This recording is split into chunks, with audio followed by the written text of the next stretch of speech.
Τα αγγειοδιασταλτικά βότανα είναι φυτά που περιέχουν φυσικές δραστικές ενώσεις, π.χ. φλαβονοειδή, αντιοξυδωτικά, οι οποίες βοηθούν στη χαλάρωση των τυχωμάτων των αιμοφόρων αγγείων. Αυτή η διαδικασία αυξάνει τη διάμετρο των αγγείων, αγγειοδιαστολή, και βελτιώνει την κυκλοφορία του αίματος, γεγονός που οδηγεί σε 1. Μείωση της αρτηριακής πίεσης. Μειώνεται η αντίσταση στη ροή του αίματος, διευκολύνοντας το έργο της καρδιάς. 2. Καλύτερη οξυγόνωση. Επιτρέπεται η βέλτιστη αιμάτωση και παροχή οξυγόνου στα ζωτικά όργανα, συμπεριλαμβανομένου του εγκεφάλου. 3. Ανακούφιση από το πάγωμα των άκρων. Χαλαρώνουν τα μικρά αιμοφόρα αγγεία στην περιφέρεια του σώματος, επιτρέποντας σε περισσότερο ζεστό αίμα να φτάσει στα χέρια και τα πόδια, ιδανικό για άτομα με κακή κυκλοφορία ή σύνδρομο Raynaud. Σε αυτό το βίντεο θα ενημερωθείτε ποια είναι τα αγγειοδιασταλτικά βότανα, εικόνα, ελληνική ονομασία, λαϊκή ονομασία όπου υπάρχει και βοτανική ονομασία. Για πολλά από τα βότανα που αναφέρονται υπάρχουν στο κανάλι μας αναλυτικά βίντεο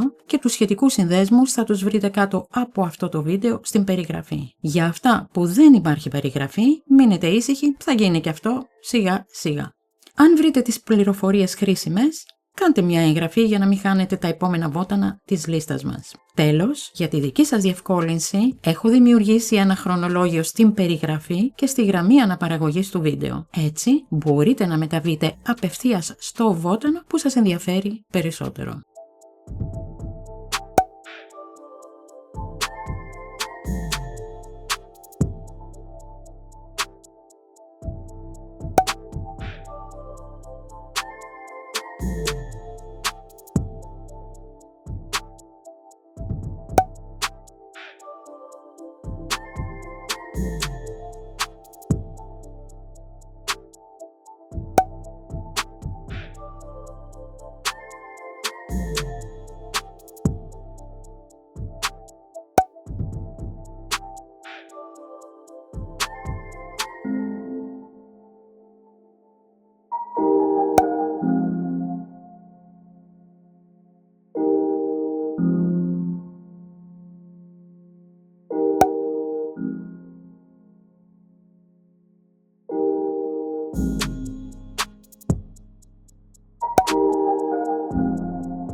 Αλλιον.